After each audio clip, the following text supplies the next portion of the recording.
Assalamualaikum warahmatullahi wabarakatuh. Pada pertemuan kali ini kita akan membahas mengenai konsep dasar, kriteria, dan faktor dari migrasi.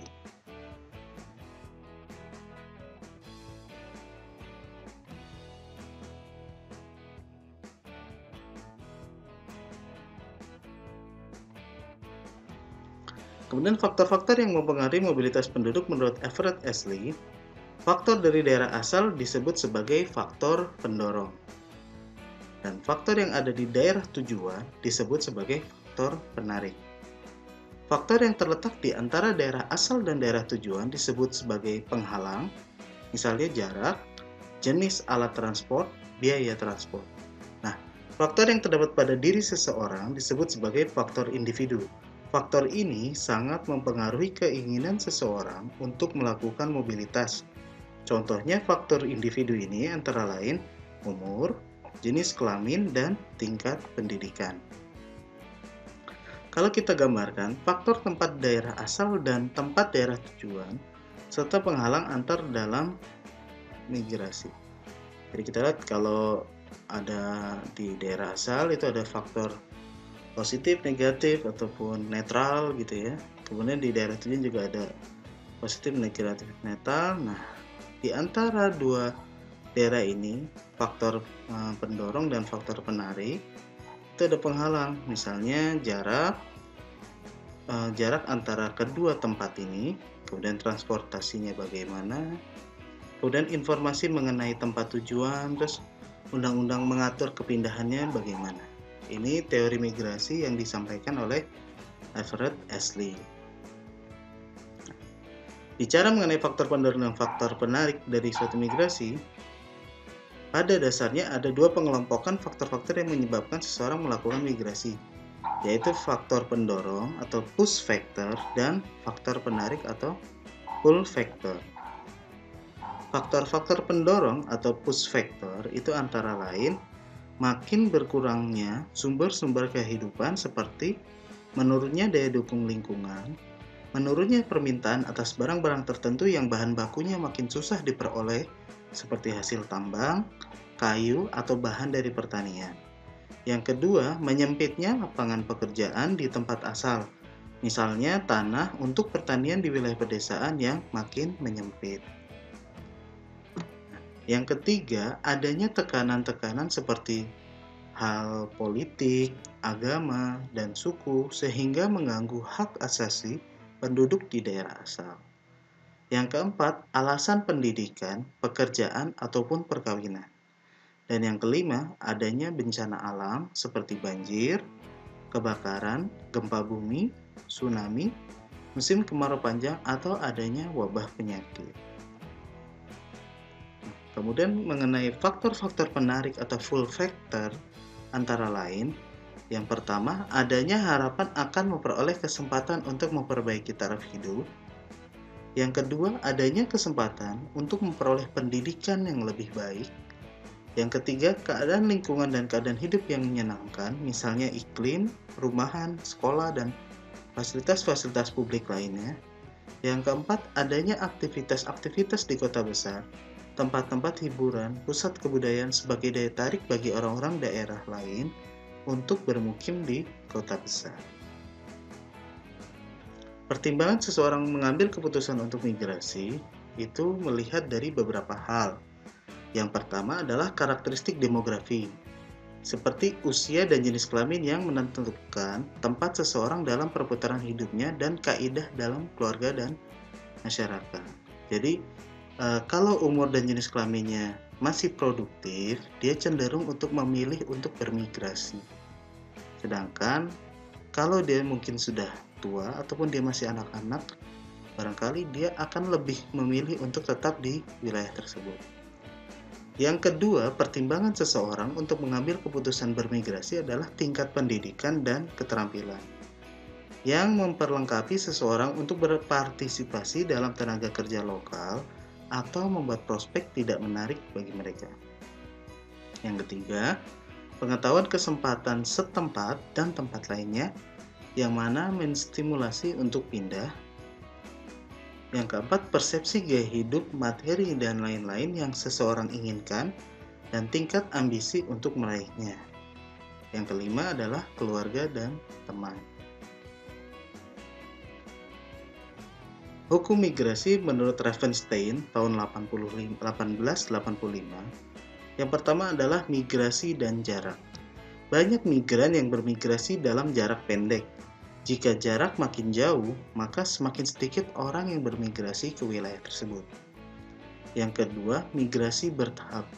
Seorang yang tinggal dekat dengan kota besar akan bermigrasi jika perekonomian di kota besar lebih maju. Kesempatan kerja yang ditinggalkan oleh orang-orang tersebut akan diisi oleh orang-orang dari daerah terpencil. Kota-kota ini akhirnya berkembang secara bertahap mencapai daerah pedalaman. Hukum ketiga Ravenstein adalah arus dan arus balik. Setiap arus migrasi utama menimbulkan arus balik penggantinya. Yang keempat adalah perbedaan antara desa dan kota dalam kecenderungan bermigrasi. Penduduk perdesaan cenderung lebih bermigrasi daripada penduduk perkotaan. Yang kelima, hukum migrasi adalah perempuan lebih dominan melakukan migrasi dalam jarak pendek. Yang keenam, teknologi dan migrasi. Perkembangan teknologi cenderung meningkatkan angka migrasi. Dan yang ketujuh, motif ekonomi lebih dominan. Konsep dan pengukuran dalam sensus penduduk 2010, seseorang dikatakan migran apabila melakukan perpindahan dengan tujuan untuk menetap dari suatu tempat ke tempat lain, melewati batas kabupaten atau kota.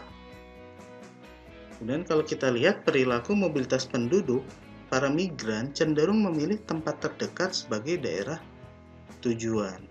Jadi kalau kita lihat tabelnya, jadi kalau dari pertanyaan di sensus penduduk 2010, tempat tinggal sekarangnya itu adalah dia di Sumatera Utara. Kemudian tempat tinggal 5 tahun yang lalu itu mayoritas masih dari Pulau Sumatera. Jadi dari Riau ada 24,6%, dari Aceh ada 23,2%, dari Sumatera Barat ada 6%. Nah, jadi mayoritas penduduknya cenderung memilih tempat yang lebih dekat. Jadi dia masih orang-orang yang berada di pulau tersebut. Kemudian, penduduk laki-laki lebih banyak melakukan mobilitas daripada penduduk perempuan. Kalau kita lihat dari data sensus penduduk 2010, penduduk 5 tahun ke atas menurut status migrasi resen dan jenis kelaminnya, jumlah migran laki-laki itu ada sebesar 2.011.250 atau sebesar 51,2%. Dibandingkan penduduk perempuan yang melakukan migrasi, yaitu sebanyak 1.918.431 yang hanya sebesar 48,8%. Kemudian penduduk yang masih muda dan belum kawin lebih banyak melakukan mobilitas daripada mereka yang berstatus kawin. Jadi kalau menurut golongan umur, di 5 provinsi penerima migran terbesar, ternyata penduduk yang masih muda dan belum kawin itu cenderung melakukan mobilitas daripada mereka yang berstatus kawin. Kemudian pada tabel 4, persentase migran masuk resen berumur 10 tahun ke atas menurut status perkawinan di beberapa provinsi terpilih. Ya. Kalau kita lihat tadi ya, ternyata mayoritas yang belum kawin yang melakukan migrasi. Kemudian penduduk yang berpendidikan tinggi biasanya lebih banyak melakukan mobilitas daripada mereka yang berpendidikan rendah. Ini kalau kita lihat persentase migran masuk resen yang umurnya 10 tahun ke atas, menurut pendidikan tertinggi yang ditamatkan di 5 provinsi penerima migran terbesar, itu kita lihat semakin tinggi kecenderungannya, semakin banyak orang melakukan migrasi ya. Walaupun tidak semua nih, seperti contoh DKI ini bisa lebih rendah, ataupun tapi kita melihat kecenderungan pada mayoritas ya. Jadi semakin dikit pendidikan, makin besar peluang bermigrasi dibandingkan sama orang yang tidak punya ijazah. Kemudian sumber data mobilitas penduduk. Data mobilitas penduduk itu bisa didapatkan dari registrasi penduduk, dari Ditjen Dukcapil, kemudian bisa juga didapatkan dari data sensus penduduk, ataupun melalui survei-survei antara lain survei penduduk antar sensus atau SUPAS, dan survei Angkatan Kerja Nasional atau Sakernas. Penghitungan angka migrasi resen menurut kelompok umur dalam materi kali ini berdasarkan data hasil sensus penduduk 2010 dan SUPAS tahun 2005. Adapun daftar pertanyaan yang digunakan seperti di bawah ini. Jadi ini pertanyaan yang terdapat pada kuesioner di tahun 2010. Jadi ada blok 1 yaitu mengenai pengenalan tempat. Mana di sini ada wilayahnya ya, provinsi, kabupaten kota, kecamatan, desa atau kelurahan. Kemudian pertanyaannya ditanyakan provinsi atau kabupaten kota tempat lahir. Ini di rincian atau di pertanyaan 205.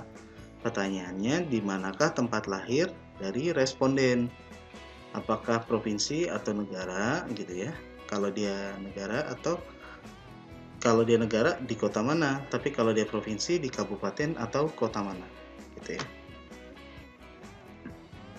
Nah, kemudian untuk pertanyaan terkait migrasi resen itu dia menggunakan pertanyaan provinsi atau kabupaten kota tempat tinggal 5 tahun yang lalu. Ini ada di pertanyaan 209 untuk sensus penduduk 2010. Pertanyaannya, di provinsi dan kabupaten kota mana responden bertempat tinggal 5 tahun yang lalu? 5 tahun yang lalunya itu adalah pada posisi Mei 2005. Kenapa? Karena SP 2010 dilaksanakan pada bulan Mei 2010. Nah, kesulitan pengumpulan data migrasi dengan cara tradisional itu pertama adalah daya ingat responden. Jadi, karena responden ditanyakan 5 tahun yang lalu, itu terkadang mereka salah menyebutkan gitu ya. Berapa sih atau di mana sih dia tinggal, dia lupa.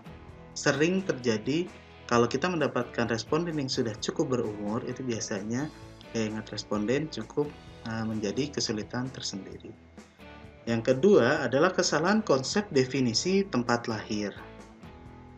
Yang ketiga, kesalahan penulisan kode wilayah untuk daerah-daerah pemekaran baru. Jadi misalnya dulu Depok itu adalah bagian dari Bogor, sekarang Depok adalah kota tersendiri. Nah itu terkadang orang masih ingatnya, atau kalau responden yang tua itu masih ingatnya dulu lahirnya Bogor gitu. Padahal sebenarnya sekarang dia sudah di kota Depok, dan dia dari dulu ya sebenarnya di kota Depok, cuman kode itu jadi salah karena ada pemekaran baru. Itu sebagai contoh. Kemudian, pencacah tidak mencoret salah satu identitas wilayah yang tercantum di dalam kuesioner, yakni apakah responden lahir di kabupaten atau kota